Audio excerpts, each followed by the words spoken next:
நேர்களே, தற்போது என்ன நடக்குது காசாவில்?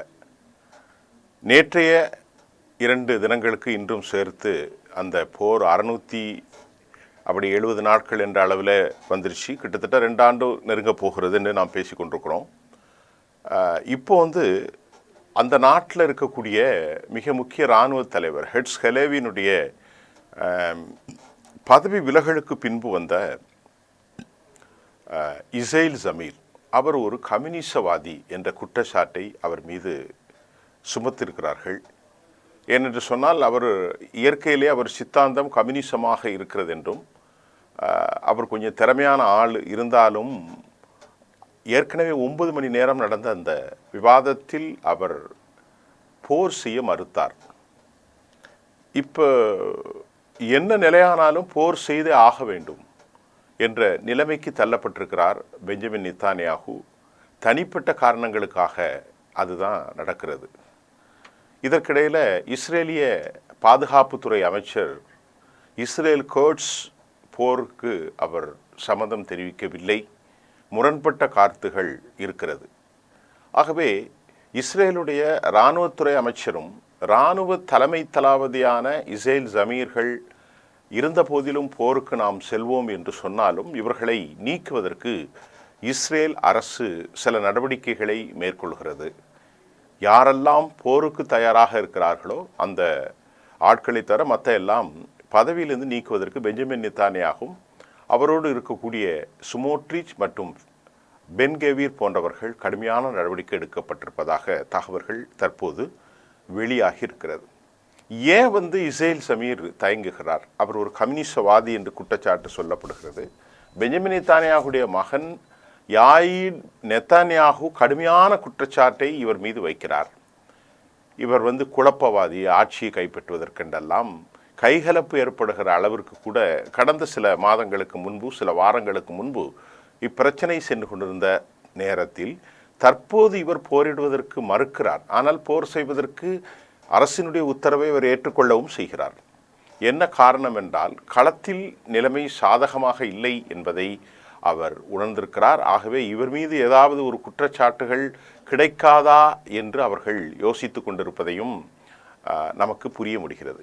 இஸ்ரேலிருந்து வெளியாகக்கூடிய மேத்யூ ஹெர்ட்ஸ், அது மட்டும் இல்லாமல் குறிப்பாக சொல்லப்போனால் பல நாளிதழ்கள் இஸ்ரேலுடைய தோல்வி நடவடிக்கைகளை முதலாக விமர்சிக்கின்றார்கள். 10,000த்திற்கும் மேற்பட்ட பொதுமக்கள் கூட்டத்தில் யாயிர் லாஃபிட் கலந்து கொண்டார். ஆகவே இப்பொழுது இந்த கூட்டத்தில் யாரெல்லாம் கலந்து கொள்கிறார்களோ அவர்கள் தேச விரோதிகள் என்பதை போன்றதொரு குற்றச்சாட்டை வைத்திருக்கிறார். இவ்வளவு மோசமான ஆட்கள் என்று நாம் இவர்களுக்கு ஒரு உதாரணத்துக்கு ஸ்மோட்ரிச் என்ன சொல்லியிருக்கிறார் என்றால், போராட்டக்காரர்கள் ஹமாஸினுடைய கரங்களை தூண்டுதல் செய்கின்றார்கள். ஆகவே பரி த ஹோஸ்டேஜ் இன் த டனால்ஸ் அப்படிங்கிற யாராலும் ஏற்றுக்கொள்ள முடியாத ஒரு கடுமையான கருத்தை அவர் வைத்திருக்கிறார். அவருடைய தரப்பில் தான் ஆட்சி தற்போது நிலை பெற்றிருக்கிறது. பரி த ஹோஸ்டேஜ் இன் த டனல். யார் சொல்கிறா? ஸ்மோட்ரிச். போராட்டக்காரர்கள் ஹமாஸினுடைய ஆதரவை பெற்றிருக்கிறார்கள், ஹமாஸுடைய கைகள் இருக்கிறது என்ற மிக மோசமான ஒரு குற்றச்சாட்டை சொந்த நாட்டு மக்களுக்காக மேலே வைத்திருக்கிறவர்கள் எப்படி சிறந்த ஆட்சியாளராக இருப்பார்கள்? ஒன்று.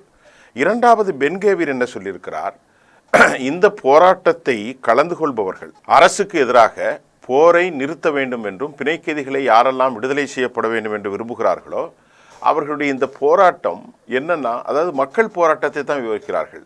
அக்டோபர் 7 தாக்குதலை விட மிக மோசமானது என்றும், இது ஹமாஸை ஸ்ட்ரென்தன் செய்யும், அதாவது ஊக்குவிக்கும் என்றும், ஹோஸ்டேஜ் ரிலீஸ் தள்ளி போக செய்கிறது என்றெல்லாம் அவர்கள் சொல்லி கொண்டிருக்கிறார்கள். அப்போ நமக்கு இதில் என்ன தெரியுதுன்னா, பெஞ்சமின் நெத்தானியாகும் ஸ்மோட்ரிச்சுடைய கருத்து பரி த ஹோஸ்டேஜ் இந்த டனல் என்று சொல்வது எவ்வளவு ஒரு வன்மமான கருத்து என்பதையும் நாம் புரிந்திருக்கிறோம். இது அரசியல் அல்ல, இது தூண்டப்படும் அல்ல, இறையாண்மைக்கு எதிரான ஒரு ஸ்ட்ரைக் என்ற கருத்தை மிக முக்கியமாக யாயிர் லாஃபிட், பிரதான எதிர்க்கட்சி தலைவர், அவர் அந்த கூட்டத்தில் கலந்து கொண்டு வைத்திருக்கிறார். ஆகவே இப்பொழுது நடக்கக்கூடிய இந்த war, the fact that there are already அந்த கருத்துக்களில் என்ன சொல்கிறாரு? இதில் ஒரு முக்கியமான ஒரு கருத்து ஒன்று வந்திருக்கு. என்ன கருத்துனா, அவர் யாருன்னு பார்ப்போம். அவர் வந்து ஹலீவா. இவர் யாருன்னு சொன்னால் இஸ்ரேலுடைய ஹமாஸினுடைய முன்னாள் இன்டெலிஜென்ஸுடைய தலைவர். அவர் சொல்கிறார், there is a no choice, எந்த ஒரு சாய்ஸும் இல்லை. they need a nakaba now and then to the consequence, referring 1948 the ethnic cleansing of Arabs by Israel அப்படின்னு சொல்கிறார். என்ன சொல்கிறாரு? Of Palestine. வேற வழி இல்லைங்க. அவங்கள வந்து நக்கபா என்பது நாட்டை விட்டு வெளியேற்றது, கொலை செய்தார்கள் 1948 இந்த நிலை ஏற்படும் என்றும் அவர் சொல்கிறார். இவ்வளவு கடும் போக்குவாதிகளாக யூதர்கள் இருக்கிறார்கள். இதுதான் உண்மையான fact. The fact that there are already 50,000 பேர் வந்து இறந்து போனாங்க காசாவில். Necessary and required for further generation. இப்படியெல்லாம் அவர் வந்து ஹரான் ஹலேவியா என்கின்ற முன்னாள் இன்டெலிஜென்ஸுடைய தலைவரும் நெருப்பை கக்குகிறார், வெறுப்பை தக்குகிறார். இப்பொழுது உங்களுக்கு புரிகிறதா பெஞ்சமின் நெதன்யாகு யார், அவரோடு இருந்த ஸ்மோட்ரிச் யார், அவரோடு இருக்கக்கூடிய பென் கவிர், இவருடைய கருத்துக்கள் எல்லாம் மிக மோசமாக இருக்கிறது. போருக்காக அவர்கள் நடவடிக்கைகளை இப்பொழுது ஆரம்பித்திருக்கிறார்கள். ஆரம்பித்தது மட்டுமல்லாமல் அவர்களுடைய முதல் டார்கெட் அல் ஜெய்தூன் என்கின்ற செய்தியும் நமக்கு வந்திருக்கிறது. எதற்காக அவர்கள் அல் ஜெய்தூனுடைய வந்து நடவடிக்கையை மேற்கொள்கிறார்கள் என்று தெரியவில்லை. ஆகவே தெற்கு காசாவில் அவர்கள் ஒரு அதாவது இந்த மக்களை 1 மில்லியன் மக்களை வெளியேற சொல்கிறார்கள். அங்கே நெருக்கடிகள், தங்குவதற்கு இடம் எதுவுமே இல்லை. கடுமையான வெயில் வேறு இருந்து கொண்டிருக்கிறது. இந்த பகுதிகளில் அந்த மக்களை அவர்கள் இடமாற்றம் செய்கின்றார்கள். இந்த நிலையில்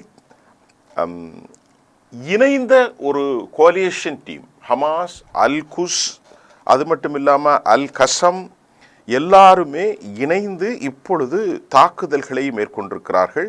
இந்த தாக்குதலில் ஓரிடத்தில் 25 பேர், மிகப்பெரிய அளவில் கேஷுவாலிட்டிஸ் என்றால் அதில் மரணமும் முறிவுகளும் சிதறல்களும், உடல் பாகம் சிதறல்களும் இருக்கிறது. இது நடந்தது அல் ஜெய்தூனுடைய தாக்குதலிலே, இந்த கேஷுவாலிட்டிஸ். அதற்கு பிறகு தெற்கு காசாவிலே நடந்திய தாக்குதலில் 18 பேர் ஒட்டுமொத்தமாக காலி செய்யப்பட்டிருக்கிறார்கள்.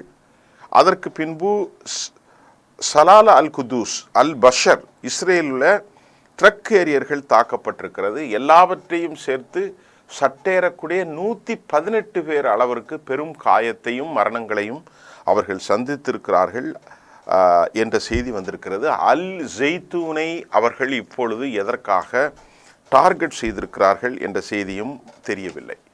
கசா சிட்டியில் இருக்கக்கூடிய இந்த மக்களை அவர்கள் வெளியேற்றுவதற்காக அழிப்பு நடவடிக்கைகளை மேற்கொண்டிருக்கிறார்கள். இதற்கு எதிராகத்தான் அல் கசாம், அல் குஸ் போன்றவர்கள், இன்னும் அல் அக்ஸா மேரிட்டர்ஸ், இந்த படைகள் அனைத்தும் ஒரு கோலியேஷன் டீமாக உருவாகி 13-14க்கு மேல் போராளி குழுக்கள், மற்றொரு இடத்தில் 11 போராளி குழுக்கள், 1,00,000 அளவிற்கு இருக்கலாம். இல்லாமலெல்லாம் இந்த போர்களை அவர்கள் செய்ய முடியாது. துவம்சம் செய்வதில் பலாயிரக்கணக்கான, பல நூற்றுக்கணக்கானவர்கள் அவர்கள் எக்ஸ்ப்ளோசிவ் டிவைஸின் மூலமாக காலி செய்கிறார்கள். காசா சிட்டியினுடைய இந்த விவகாரத்தை தாண்டி ஜபாலியாவில் அவர்கள் திட்டத்தை அடுத்து ரெடி பண்ணி வைத்திருக்கிறார்கள். ஒமர் அல் கசாம் முழுமையாக போரிட தயாராக இருக்கிறது என்று அவர்களும் வைத்திருக்கிறார்கள். இது ஹமாஸ் என்றால் ஹமாஸை தாண்டியும் இவ்வளவு படைப்பிரிவுகளும் இருப்பது இது ஒரு புதிய செய்தி மட்டுமல்ல. இது அவர்கள் வலுவாக அமெரிக்காவை நம்ப தயாராக இல்லை. அவர்கள் சமாதானத்தை நம்ப தயாராக இல்லை. பெரும் அழிவை சந்தித்து கொண்டதுதான் இஸ்ரேல் சமீர் சிக்குண்டு போவோம் என்ற நிலைக்கு வந்திருக்கிறார். இதை சர்வதேசமும் உறுதி செய்திருக்கிறது. நீங்கள் மீண்டும் ஒரு போரில் அங்கே கால் பதிப்பீர்களே, ஆனால் அந்த கால் பதிப்பு கொரில்லா தாக்குதலில் பெரிய அளவில் சிக்கலை ஏற்படுத்தப்படும் என்று சொல்கிறது. நான் ஏற்கனவே சொன்ன மாதிரி இந்த 11 போராளி குழுக்கள் அல் குஸ், அல் கசீம், உமர், இப்படி எல்லா பிரிவுகளுமே இணைந்துதான் இந்த தாக்குதலை மேற்கொள்கிறார்கள். மிகப்பெரிய மன வலிமை, இது ரொம்ப முக்கியமாக இருக்க வேண்டும். வெள்ளிக்கிழமை அவர்கள் பிரேயரில் இமாம் சொல்கிறார், நான் உங்களிடத்தில் அதிகம் பேசுவதற்கு எனக்கு மன வலிமை இல்லை, உடல் வலிமை இல்லை, ஆனால் நீங்களும் கேட்பதற்காக பசியால் இருக்கிறீர்கள், உங்களுக்கும் உடலிலே சோர்வு இருக்கிறது என்று உடனடியாக அவர் தனது பிரசங்கத்தை நிறுத்திவிட்டு தொழுக ஆரம்பித்து விட்டார் என்ற செய்தியும் காசாவிலிருந்து நமக்கு கிடைத்திருக்கிறது. ஆயுதமின்றி அவர்கள் தொடர்ந்து போராட்டம். இதுவரை நடந்த போராட்டத்தில் முக்கிய இலக்காக இருக்கக்கூடிய நாம் ஏற்கனவே சொன்னோம், அல் ஜெய்தூன் இப்பொழுது டார்கெட்டு. இந்த மக்கள் தெற்கு காசா பக்கம் இடமாற்றம். அங்கிருந்து எங்கே செல்ல முடியும் என்றால் ரஃபாவை தாண்டி சென்றால் எகிப்து வந்துவிடும். ஆனால் இந்த போராட்டத்தில் கான்யூனிஸை இதுவரை அவர்கள் கைப்பற்ற முடியவில்லை என்பது அவர்களுக்கு பெரும் பின்னடைவாக இருக்கிறது. கான்யூஸில் தொடர்ந்து ராக்கெட் தாக்குதல்களை பலஸ்தீன போராளி குழுக்கள் நடத்தி வருவதையும் நாம் பார்க்க முடிகிறது. இஸ்ரேல் தாக்குதல்கள் இதில் சிக்கலில் என்னவென்றால், இதுவரை F-35 மற்றும் பம்பார்டன் மூலமாக அவர்கள் வான்வெளி தாக்குதல்களையும் உளவு விமானங்கள் மூலமாக அவர்கள் மிசைல் ட்ரோன் அட்டாக்குகளை செய்து கொண்டிருந்தார்கள். எந்த ஒரு போருக்கும் ஒரு அடிப்படைத்துவம் என்னவென்றால், என்னதான் மேலிருந்து நீங்கள் F-35 குண்டுகளை போட்டாலும் ட்ரோன் தாக்குதல்களை நடத்தினாலும் அதே போன்று மிசைல் அட்டாக்ஸை சென்றாலும் ஒரு காலகட்டத்தில் ஆக்கிரமிப்பு செய்கின்ற போது படைகள் ஊருக்குள் கால் வைக்க வேண்டும். இப்போது அந்த ஆக்கிரமிப்பின் கால் வைப்பில் தான் கொத்து கொத்தாக அவர்கள் மரணித்து வருவது உங்களுக்கு நல்ல அந்த போர் விவகாரத்தை அறிந்தவர்கள், எமது செய்தியை தொடர்ந்து பார்ப்பவர்களுக்கு உங்களுக்கு புரியும். ஆகவே மேலிருந்து இனி கொத்து குண்டுகளை போட்டு எந்த பிரயோசனமும் இல்லை. ஆக கீழே டேங்கர்களின் மூலமாக, ட்ரக் வாகனங்களின் மூலமாக, ஆர்பிஜியின் மூலமாக, அதே போன்று மிஷின் கன்கள் மூலமாக அவர்களை அழித்து அந்த நிலத்தை ஆக்கிரமிப்பதற்கு இப்பொழுது கால் வைக்கப்படுகின்ற நேரத்தில் தான் இது அழிவை நோக்கி செல்கிறது. இதை கண்டுதான் அந்த இராணுவ வீரர்கள் அஞ்சுகிறார்கள், இஸ்ரேல் சமீர் அஞ்சுகிறார்கள், இஸ்ரேல் கர்ட்ஸ் அனுமதிக்க மறுக்கிறார். ஆனால் இதை பிடித்தே ஆக வேண்டும் என தீவிரவாத எண்ணம் கொண்ட சியோனிச தலைவர்கள் ஒற்றை காலில் நிற்கிறார்கள். இப்பொழுது உங்களுக்கு புரியும் என்று நான் நினைக்கிறேன். 680 நாட்கள் இன்றோடு நடக்கிறது. காசாவில் முழு ஹமாஸ் பரவி அவர்கள் உள்ளார்கள். கூட்டுப்படைகளின் மூலமாக அவர்கள் தாக்குதலை நடத்துகிறார்கள். இஸ்ரேல் இராணுவத்தின் பக்கம் ஆயுதங்கள் கம்மியாக இருந்தாலும் மனவலிமை இல்லை, தைரியம் இல்லை. ஒரு வீரனை கிட்டத்தட்ட 200 நாட்கள் களத்தில் இருந்தால் அவனுக்கு எப்படியான ஒரு எண்ணம் இருக்கும் என்பதையும் நாம் பார்க்கின்றோம். அது மட்டுமல்லாமல் தற்போதைய செய்தியில் லெபனானினுடைய ஹிஸ்புல்லாவுடைய நடவடிக்கைகள் முறுவல் குறித்து நேற்று ஒன்று சொல்லியிருந்தேன். இந்த இஸ்லாமிக் ரெசிஸ்டன்ட் ஆக்சிஸ் 4 இப்பொழுது லெபனானில் ஒரு பெரும் சிக்கலை ஏற்படுத்தி இருக்கிறது. அதே மாதிரியான யமனில் இருந்தும் இந்த போர்க்களங்கள் ஆரம்பித்திருக்கிறது. இதற்கிடையிலே சிரியாவிலே அகமது அல் சார் ஒரு தெளிவான மெசேஜை அவர் கொடுத்திருக்கிறார். அந்த மெசேஜில் என்னென்னால், we still have another battle ahead of us to the Syria and it should not be with the blood and the military force. அதாவது என்ன சொல்கிறார், நேரமாக ஒரு கருத்து, நாங்கள் இப்போது பாதிக்கப்பட்டிருப்பதால் மற்றொரு போருக்கு நாங்கள் தயாராக இல்லை என்ற செய்தியை அவர் சொல்லியிருக்கிறார். அது அமெரிக்காவுடைய கூட்டாளி, அவரை பற்றி நாம் பேச வேண்டியதில்லை. ஏன் இதை சொன்னோம் என்றால், சுவேதா உடைய ஸ்டேட்டில் மறுபடியும் இந்த ட்ரூஸ் சமூகம், ட்ரூஸுக்கும் பெத்வாயின் என்று சொல்லக்கூடிய இஸ்லாமிய சுன்னா பிரிவுக்கும் ஏற்பட்ட அந்த கலவரங்களில் பெரும் கலவரமாக மாறியது. மூக்கை நுழைத்தது இஸ்ரேல். அங்கே அரச படைகளுக்கும் இஸ்ரேலுக்கும் பெரும் மோதல் நடந்தது. ஒரு இறையாண்மை கொண்ட தேசத்திற்குள் ஒரு குழுக்கு ஆதரவாக, ட்ரூஸ்களுக்கு ஆதரவாக யூதன் செல்வதை ஏற்றுக்கொள்ள முடியாது என்றுதான் அங்கு பிரச்சனை. நேற்று மறுபடியும் முன்தினம் இந்த சுவேதா ப்ராவின்ஸில் இஸ்ரேலிய கொடியை ஏந்தியவர்களாக இந்த ட்ரூஸ் சமூகம் போராடுகிறதா இப்போ சிக்கல் ஏற்பட்டிருக்கிறது. அப்போ இதில் உள்நோக்கம் என்ன என்பதை நீங்கள் பார்த்து கொள்ளுங்கள். அப்போ சிரியாவிலும் இவர்கள் கால் பதிக்கிறார்கள். சிரியாவிலே எதிர்ப்பு குழுக்கள் வருங்காலத்தில் வந்துவிடும் என்பதை நன்கு உணர்ந்துதான் அவர்கள் இந்த பதட்டத்திற்கு ஆளாகிறார்கள். அதனை கிரேட்டர் இஸ்ரேல் திட்டமும் அதிலே இருக்கிறது. அதே போன்று ஹிஸ்புல்லாவை மௌனிக்க செய்வதற்கும், ஹிஸ்புல்லாவை உருக்குலைந்து செய்வதற்கும் அவர்கள் நடவடிக்கையில் நயீம் காசிமுடைய பேட்டியும் மீண்டும் ஒரு கர்பலா உருவாகும் என அவர்கள் கூறியிருப்பதையும் நான் நேற்று உங்களுக்கு தெளிவுபடுத்தியிருக்கிறேன். தற்போது இந்த நிலையிலே இஸ்ரேலில் நடந்தக்கூடிய பெரிய மக்கள் கிளர்ச்சியில் 2 கோரிக்கை தான். ஒன்று ஹோஸ்டேஜ் விடுதலை, மற்றொன்று IDF வீரர்கள் உயிரை அதிகமாக வீணாக இழந்து கொண்டிருக்கிறார்கள். அதனால் நீங்கள் போரை நிறுத்துங்க. அப்போ அந்த மக்களுடைய போராட்டத்தில் வெளிப்படையாக நமக்கு தெரிந்து கொள்வது என்னென்னா, அதிகமாக கொஃபின், அதாவது சவப்பெட்டிகள் வந்து கொண்டிருப்பதின் மூலமாக அந்த மக்களுக்கு உண்மை தெரிகிறது, இஸ்ரேலோ அதை மறைக்கிறது என்பதுதான் இப்பொழுது அவர்களுக்கு மேலுள்ள குற்றச்சாட்டு.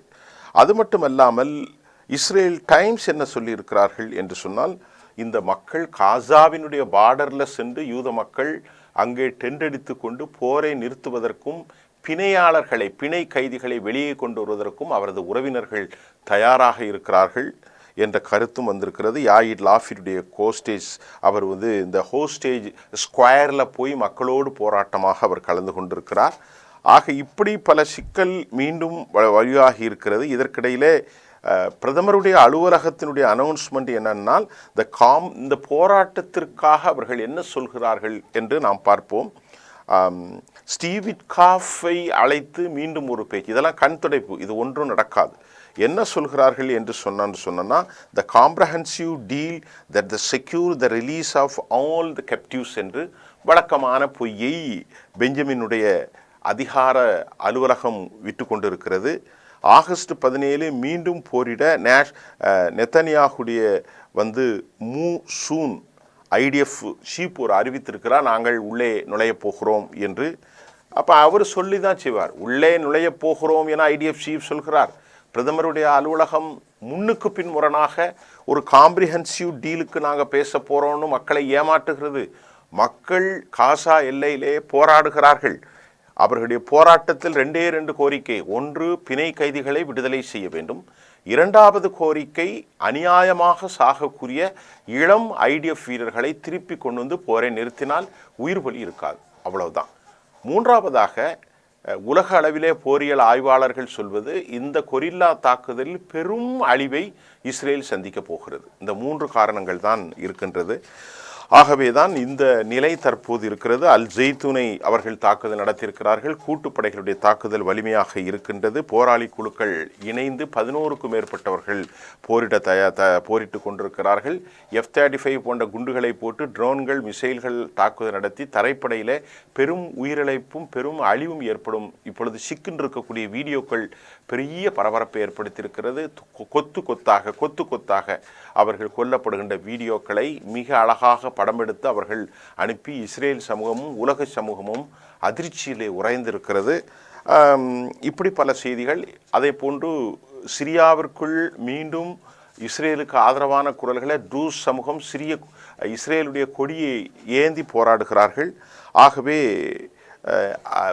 இப்பொழுது ஒன்று மட்டும் சொல்கிறேன், இராணுவ தலைவர் போரிட போகிறார். ஆனாலும் அவரை பொறுத்தவிட மனசு இல்லை.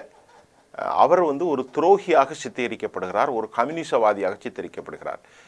அரசுக்கும் இராணுவ தளபதிக்கும் எந்த பெரிய அளவில் முரண் இருக்கிறது. இந்த முரண் அடிப்படையில் ஒருவன் போர் செய்தால் ஜெயிக்க முடியுமா? ஜெயிக்க முடியாது. ஆகவே இது முடிவுகள் நாம் எதிர்பார்க்காத அளவிற்கு பெரும் விளைவுகளை ஏற்படுத்த போகிறது. என்ன விளைவுகள் என்பதை அடுத்தடுத்த செய்தியில் நாளை சந்திப்போம். நன்றி.